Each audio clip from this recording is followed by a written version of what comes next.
السلام عليكم ورحمة الله وبركاته. ازيكم يا حبايبي؟ عاملين ايه؟ صلوا على النبي يا جماعة. واحدة بعتالي بتقول احنا 3 سلاف في بيت عيلة.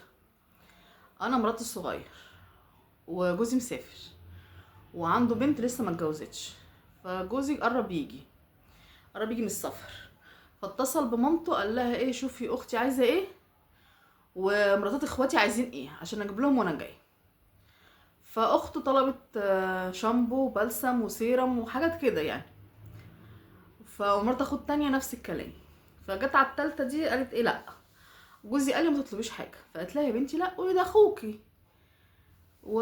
وانت يعتبر انت ايه اللي مربياني وكده، عشان هو اصغر واحد فيهم.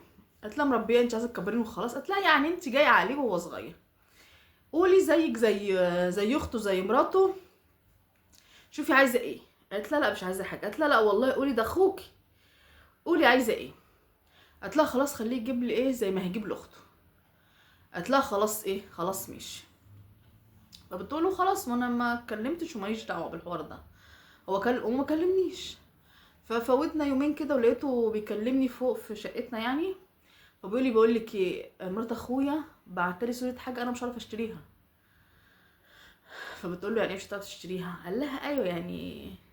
قلت له ليه؟ ما انا كنت قاعده وقالت لامك خليه يجيب لي زي ما اجيب لاخته اللي هو الشامبو والسيرم، ما انت كده كده هتجيب وهتجيب لي وهتجيب لاخواتي ومفيش حاجه، قولي مش عارف تجيبه. قال لها لا هي بعتت لي صوره حاجه تانية وانت عارفه انا ما بعرفش اشتري الحاجات دي. بتقول له هو ايه يعني اللي انا ولا عارفاه، هو ايه، هو انت هتجيب لها ايه ولا هي طالبه منك ايه؟ قال لها طب انا هبعت لك الصوره وانت اشتري من عندك عشان انا مش هعرف اشتري. قالت لي طب ماشي بعت لي وريني ايه اللي انت عمال ايه تلف وتدور حواليه ده. فبتقول بعت لي لقيت بعت قميص نوم. فبتقول له هو ده انت اتلخبطت ولا انت بعته عشان انا اشتري ليا ولا؟ قال لها لا ده هي بعتهولي على اساس ان انا اشتريه لها من هنا. قالت له نعم يا اخويا، ازاي يعني؟ قال لها بقول لك هي دماغها مريحاها وانا بالنسبه لها هي انا اخوها ومش عارفه ايه، ما تعمليش حوار من غير حوار، انزلي هاتيه من عندك وانا يعني اديهولها وكده.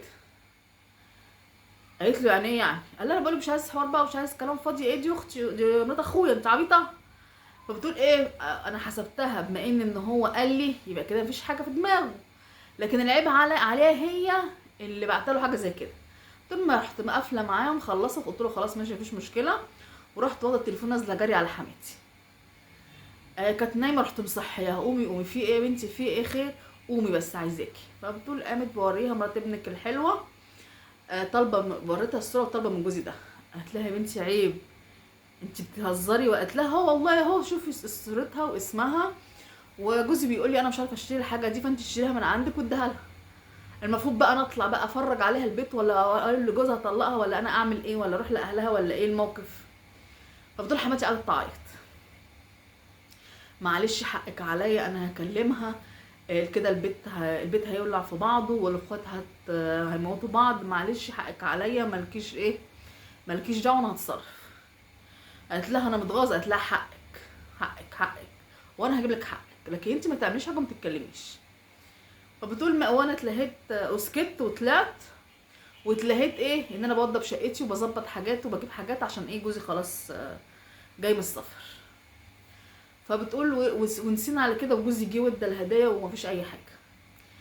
فالمفروض دلوقتي انا هديها ايه ولا اعمل ايه؟ فنزلت لحمد ولا انا ما سمعتش حاجه يعني، انا قلت تاني وهسمع صوت ولا هتندهيلي ولا اي حاجه. قالت لها بصي يا بنتي انت عاقله وبنت ناس وبنت اصول وعايشه في وسطينا، ما حدش زعلك وما حدش ضايقك ولا انا ضايقتك ولا حد ضايقك. قالت لها بصراحه انا بعاملك زيك زي امي. قالت لها وانا بعاملك زيك زي كلكم زي بنتي. قالت لها دي حقيقه. قالت لها طب بصي عشان الدنيا ما تولعش مش هنتكلم ولا كنا سمعنا ولا كنا عرفنا، وهي مش هتجرؤ تقول هاتي او ما جبتوش او ما عملتوش. معلش ايه، هي في الاول وفي الاخر هي كويسه مفيش حاجه، ما بنظرتش حاجه ولا عملت حاجه. يا بنتي يمكن هي دماغها ايه جابتها مريحاها وجابتها كده بحسن نيه. قالت لها ما تقوليش حسن نيه وتضايقيني. قالت لها معلش احنا هنعتبرها كده يا ستي، وحتى لو مش هنعتبرها كده هنعديها. قالت لها يعني انت هتحطي كل يعني شنطه مثلا بنتي شامبو سيرم بلسم مثلا ايا كان نفس الشنطه لا تديها لاخته لا تديها لسلفتك، اديها ده زيها، وهي مش هتجرؤ تتكلم، مش هتعلق ولا اي حاجه. قالت لها ماشي. فبتقول فعلا بس انا خايفه لا جوزي لا تمسك جوزي وتقول مثلا ما انت ما جبتليش ليه او ما عملتش ليه او سويت ليه. فانا برضو متغاظه ومش عارفه اعمل ايه. بصي هو انت عندك حق ان انت تتغاظي، وفي نفس الوقت راعي ان حماتك كويسه وجوزك فوق كل ده كويس، ولو مش كويس ومش نيته حاجه ما كانش قالك.